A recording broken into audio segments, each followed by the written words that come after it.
কোনো মহিলার কপালে যদি 4টা পরীক্ষা আসে তাহলে ওই মহিলার কপাল পুড়েছে ব্যাপারটি এমন নয়, বরং ওই মহিলার তাকদির আল্লাহ আরও পরিবর্তন করে দিচ্ছেন।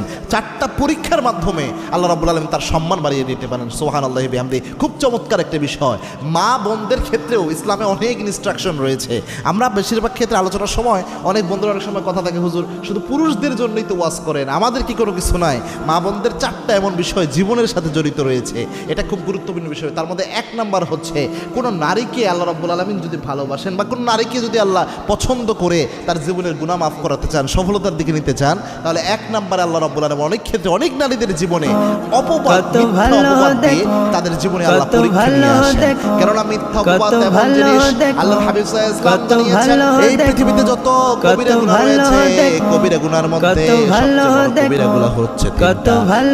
একটা হচ্ছে কওলুজ জুর, মিথ্যা অপবাদ। কোনো